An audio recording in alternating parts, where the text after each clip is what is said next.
বন্ধুরা, পড়াশোনা বাংলা চ্যানেলে তোমাদের সকলকে স্বাগত। ডাব্লিউবিপিএসসি ফুড সাব ইন্সপেক্টরকে টার্গেট রেখে আমরা আবার জিকের ক্লাস নিয়ে চলে এসেছি। তো দেখতে পাচ্ছ আমাদের এটা 9 নম্বর ক্লাস। এর আগে কিন্তু আমরা 2014 এবং 2019-এর যে তোমাদের পরীক্ষা হয়েছিল ফুড সাব ইন্সপেক্টরের সম্পূর্ণ বাংলায় এক্সট্রা ডিটেলসও করে দিয়েছি। তোমরা এখনও না দেখে থাকলে এই ভিডিওর ডেসক্রিপশন বক্সে লিঙ্ক দেওয়া আছে, সেখান থেকে গিয়ে দেখতে পারো। এবং 2000 সালে ডাব্লিউবিসিএস এর প্রিভিয়াস ইয়ারের কোশ্চেনটা আমরা সব পুরো কমপ্লিট করে দিয়েছি, একদম topic wise. History, science, geography, Indian polity and economics and GK এবং কারেন্ট অ্যাফেয়ার্সের যে কোশ্চেনগুলো ছিল সেগুলো ডিসকাস করে দিয়েছি। এবং 2001 সালেরও আমরা সায়েন্সের কোশ্চেন, হিস্ট্রির কোশ্চেন, জিওগ্রাফির কোশ্চেন কমপ্লিট করে দিয়েছি। এই ক্লাসে আমরা যেটা করব, আমরা এখানে যেটা করছি, তো আমরা ডাব্লিউবিসিএস এর যে প্রিভিয়াস ইয়ারের কোশ্চেন সেগুলো ডিসকাস করছি। তো তোমাদের ফুড সাব ইন্সপেক্টরের জন্য খুবই গুরুত্বপূর্ণ, কারণ তোমরা সকলে জানো যে ডাব্লিউপিএসসি সব থেকে বড় পরীক্ষা হচ্ছে ডাব্লিউবিসিএস, ঠিক আছে। তো এই ক্লাসে আমরা যেটা করব সেটা হচ্ছে যে তোমাদের ইন্ডিয়ান পলিটি এবং ইকোনমিক্সের থেকে 2001-এর যে ডাব্লিউবিসিএস এর কোশ্চেন এসেছিলো সেগুলো আমরা ডিসকাস করে নেব। তোমরা ফুড এসআইয়ের জন্য প্রিভিয়াস ইয়ারের যে ডাব্লিউবিসিএস যেগুলো করাচ্ছে সেগুলো ভালো করে পড়তে পারো, প্রচুর কোশ্চেন কিন্তু কমন পাবে দেখবে। যদি প্রিভিয়াস ইয়ারগুলো কেউ দেখে থাকো, ডাব্লিউবিসিএস এর প্রিভিয়াস ইয়ারগুলো কমপ্লিট করে থাকো, তাহলে দেখবে কত কোশ্চেন তোমাদের যে 19-এর এবং 14-র যে পরীক্ষা হয়েছিল সেখান থেকে কত কমন এসছে। তো চলো আমরা চলে যাবো একদম কোশ্চেনে। প্রথম কোশ্চেন দেখো কী আছে। তো প্রথমে আমরা ইন্ডিয়ান পলিটি থেকে যে কোশ্চেনগুলো এসেছিলো সেগুলো ডিসকাস করে নিই, তারপর আমরা ইকোনমিতে আসছি। প্রথম কোশ্চেন দেখো, যার মাধ্যমে ভারতীয় সংবিধান সংশোধন করা হয় সেটি নাগরিকদের মৌলিক কর্তব্যে সন্নিবেশিত। তো কততম সংবিধান সংশোধনীতে মৌলিক কর্তব্য সন্নিবেশিত বলো? 40তম, 41তম, 42তম নাকি 43তম? তো দেখো অ্যান্সার হয়ে যাবে কি, সঠিক অ্যান্সার হয়ে যাবে আমাদের এটা 42তম সংবিধান সংশোধনীর মাধ্যমে, যেটা ছিল নাগরিকদের মৌলিক কর্তব্য এটার সঙ্গে যুক্ত, ঠিক আছে। চলো নেক্সট দেখো, পরবর্তী প্রশ্ন আমাদের এই কোশ্চেনটা কিন্তু দেখো দুবার এসেছিলো, 2000 সালে এসেছিলো এবং এরপর 2001-এ দুবার দেখো একই কোশ্চেন এসেছে। সংবিধানের কোন সংশোধনীর মাধ্যমে ভোটারদের ন্যূনতম বয়স 21 থেকে কমিয়ে 18 বছর করা হয়েছিল? কোন সংশোধনী আইন দ্বারা? 48তম, 57তম, 61তম নাকি 63তম? তো মনে রাখবে এটা আমাদের 61তম যে সংশোধনী হয়েছিল সেখানে কিন্তু ভোটারদের ন্যূনতম বয়স 21 থেকে কমিয়ে এটাকে 18 বছর করা হয়েছিল, ঠিক আছে। দুবার কিন্তু এসছে দেখো, 2000-এ এবং 2001 সালে। নেক্সট দেখো পরবর্তী প্রশ্ন, আচ্ছা একই কোশ্চেন দুবার চলে এসছে নাকি?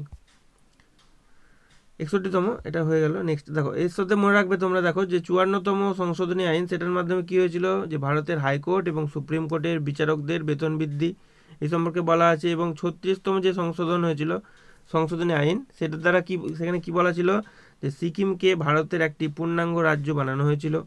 22তম সংশোধনী আইন, এখানে কি বলা ছিল, যে আসাম রাজ্যের মধ্যে স্বায়ত্তশাসিত রাজ্য গঠনের বিধান সম্পর্কে বলা ছিল। এবং মনে রাখবে যে 61তম সংশোধনী আইন, এখানে কি বলা ছিল, যে রাজ্য বিধানসভা এবং লোকসভা নির্বাচনের জন্য ভোটারদের বয়স দেখো 21 থেকে কমিয়ে 18 বছর করে দেয়।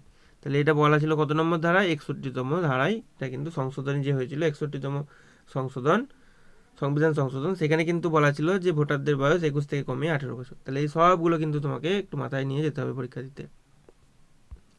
নেক্সট দেখো পরবর্তী কোশ্চেনে চলে আসছি আমরা, 3 নম্বর। সুপ্রিম কোর্টের বিচারকদের নিয়োগ করা হয়, কে নিয়োগ করে? কেন্দ্রীয় মন্ত্রিসভার পরামর্শে প্রধানমন্ত্রীর সঙ্গে পরামর্শক্রমে ভারতের রাষ্ট্রপতি ভারতের সুপ্রিম কোর্টে, প্রধানমন্ত্রীর সঙ্গে পরামর্শক্রমে রাষ্ট্রপতি, নাকি প্রধান বিচারপতির সঙ্গে পরামর্শ করে প্রধানমন্ত্রী যথোপযুক্ত সৃষ্টিকর্তা? তো অ্যান্সার কী হয়ে যাবে দেখে নেবো। দেখো আমাদের অ্যান্সার হয়ে যাবে অপশান বি হয়ে যাবে এটার সঠিক অ্যান্সার, যে প্রধানমন্ত্রীর সঙ্গে পরামর্শক্রমে রাষ্ট্রপতি ভারতের সুপ্রিম কোর্টের রাষ্ট্রপতি, ঠিক আছে। তাহলে বি হয়ে যাবে এটার অ্যান্সার। সুপ্রিম কোর্টের বিচারকদের নিয়োগ করে প্রধান বিচারপতির সঙ্গে পরামর্শ করে সুপ্রিম কোর্টের রাষ্ট্রপতি যে সুপ্রিম কোর্টে, ঠিক আছে। পরবর্তী চলে আসবো আমরা নেক্সট কোশ্চেনে। 4 নম্বর দেখো, একটি গ্রাম সভা প্রতিষ্ঠা বাধ্যতামূলক হয়ে যায় ড্যাশের দ্বারা? কততম সংশোধনীর দ্বারা?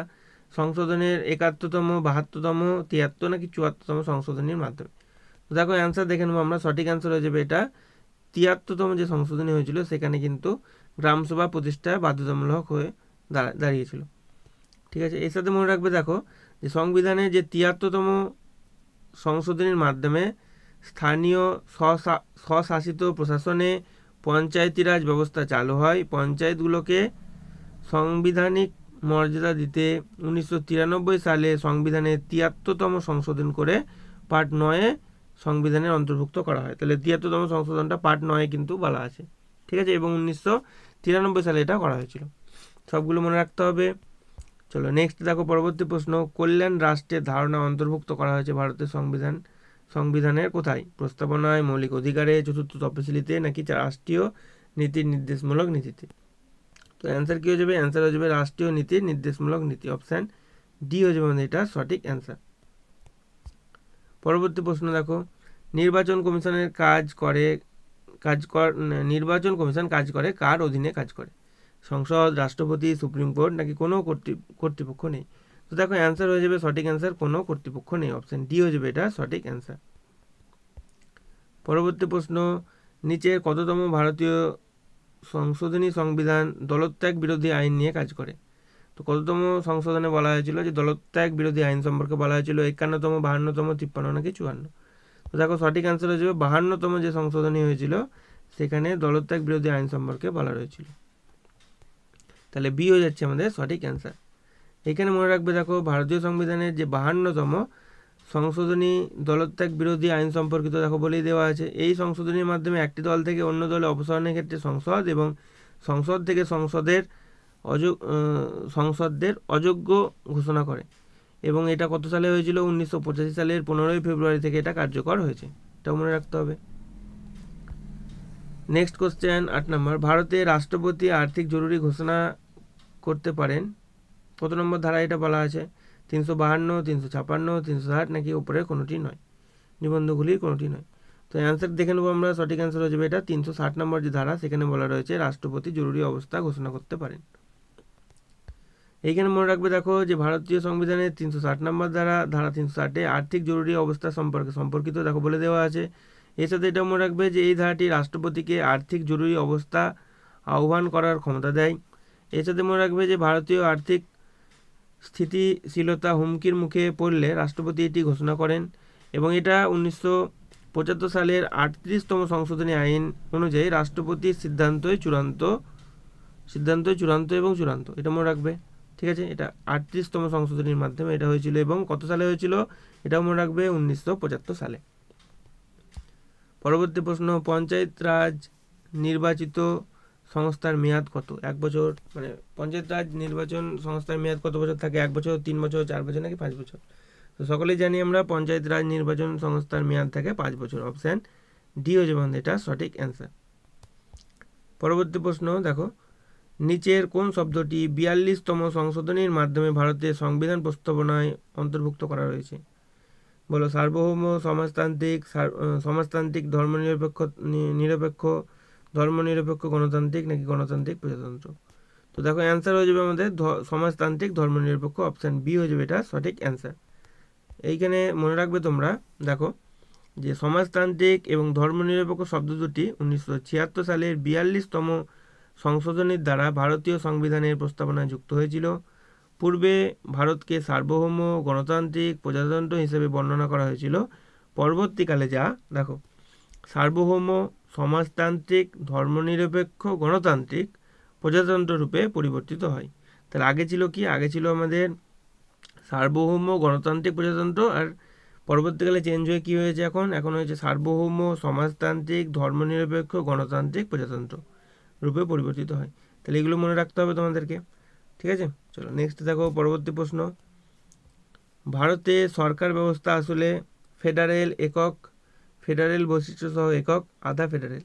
তো এটার অ্যান্সার হয়ে যাবে কি? সঠিক অ্যান্সার হয়ে যাবে ফেডারেল বৈশিষ্ট্য সহ একক, অপশান সি হয়ে যাবে এটা সঠিক অ্যান্সার। পরবর্তী প্রশ্ন 12 নম্বর, নিচের কোন সংস্থাটি স্থগিত করা যায় কিন্তু ভঙ্গ করা যায় না? কোন সংস্থাটি বলো? একটি কেন্দ্রশাসিত অঞ্চলের পরিচালনা পরিষদ, মিউনিসিপ্যাল কর্পোরেশন, লোকসভা নাকি রাজ্যসভা?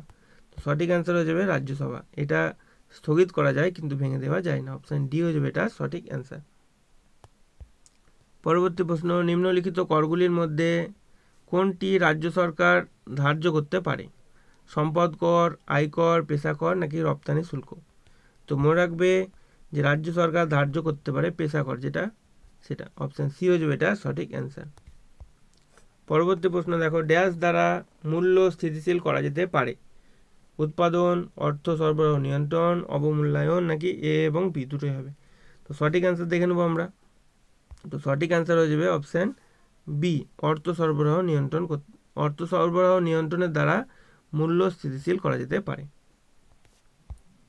পরবর্তী প্রশ্ন, ভারতের পঞ্চবার্ষিক পরিকল্পনা চূড়ান্তভাবে অনুমোদিত হয় রাষ্ট্রপতির দ্বারা, প্রধানমন্ত্রীর দ্বারা, জাতীয় উন্নয়ন পরিষদের দ্বারা নাকি অর্থ মন্ত্রণালয়ের দ্বারা? তো সঠিক অ্যান্সার দেখে নেবো। সঠিক অ্যান্সার হয়ে যাবে জাতীয় উন্নয়ন পরিষদের দ্বারা, অপশান সি হয়ে যাবে এটা সঠিক অ্যান্সার। পরবর্তী প্রশ্ন দেখো, একটি সাদা কাগজ বা হোয়াইট পেপার কি? কাগজে মুদ্রার নোট, লেখার জন্য খালি কাগজ, মুদ্রণের জন্য কাগজ নাকি সরকার কর্তৃক প্রকাশিত একটি নথির গুরুত্বপূর্ণ বিষয়? তো এটা সঠিক অ্যান্সার হয়ে যাবে অপশান ডি হয়ে যাবে এটা সঠিক অ্যান্সার, সরকার কর্তৃক প্রকাশিত একটি নথির গুরুত্বপূর্ণ বিষয় হোয়াইট পেপার। সাদা কাগজ মানে এমনি নর্মাল সাদা কাগজ না, দেখো এটা ইকোনমিক্সের কোশ্চেন, এগুলো আমরা ইকোনমিক্সে চলে এসেছি। ঠিক আছে, ওপরে দেখো মেনশন করে দিয়েছি, তোমাদের যদি বুঝতে অসুবিধা হয় দেখবে যে পলিটির পরে যেখান থেকে আমাদের 13 নম্বর থেকে সম্ভবত ইকোনমিক্স চলছে। ঠিক আছে, মেনশন করে দিয়েছি, দেখে নেবে তোমরা। নেক্সট কোশ্চেনে চলে আসছি। নেক্সট দেখো আমাদের পরবর্তী কোশ্চেন, নিচের কোনটি ভারতে অর্থনৈতিক পরিকল্পনার উদ্দেশ্য নয়? জানতে চাইছে কোনটা অর্থনৈতিক পরিকল্পনার উদ্দেশ্য নয়। জীবনযাত্রার মান বৃদ্ধি করা, অর্থনৈতিক বৈষম্য হ্রাস করা, সুষম আঞ্চলিক উন্নয়ন নাকি শিক্ষার প্রসার? তো সঠিক অ্যান্সার দেখে নেবো। সঠিক অ্যান্সার হয়ে যাবে শিক্ষার প্রসার, এটা অর্থনৈতিক পরিকল্পনার উদ্দেশ্য নয়। বাকি যেগুলো আছে, যে জীবনযাত্রার মান বৃদ্ধি, অর্থনৈতিক বৈষম্য হ্রাস এবং সুষম আঞ্চলিক উন্নয়ন, তিনটেই কিন্তু অর্থনৈতিক পরিকল্পনার উদ্দেশ্য। তাহলে অপশান ডি যেটা আছে এটা কিন্তু উদ্দেশ্য নয়। ঠিক আছে, নেক্সট কোশ্চেন, নিচের কোন পরিকল্পনাটি বিজ্ঞান ও প্রযুক্তির উপর বিশেষ জোর দিয়েছে? কোন পরিকল্পনা? দেখো বলো দেখি, তৃতীয় পরিকল্পনা, পঞ্চম, সপ্তম নাকি অষ্টম? কোন পরিকল্পনায় বিজ্ঞান ও প্রযুক্তির উপর জোর দেওয়া হয়েছিল? তো মনে রাখবে, সপ্তম যে পরিকল্পনাটা হয়েছিল সেখানে বিজ্ঞান ও প্রযুক্তির উপর এটাতে জোর দেওয়া হয়েছিল। অপশান সি হয়ে যাবে এটা সঠিক অ্যান্সার। পরবর্তী প্রশ্ন দেখো, ওয়ার্ল্ড ইনভেস্টমেন্ট রিপোর্ট 2000 প্রকাশিত হয়েছে কোথায় এটা? তো এটা সঠিক অ্যান্সার দেখে নেবো। সঠিক অ্যান্সার হয়ে যাবে আমাদের UNCTAD, অপশান ডি হয়ে যাবে এটা সঠিক অ্যান্সার। দেখো এইখানে আমরা UNCTAD ফুল ফর্মটা একটু জেনে নেব। তো UNCTAD এর ফুল ফর্ম হচ্ছে United nation conference of trade and development, মনে রাখবে। লাস্ট কোশ্চেনে চলে এসেছি, তোমাদের লাস্ট কোশ্চেন এটা।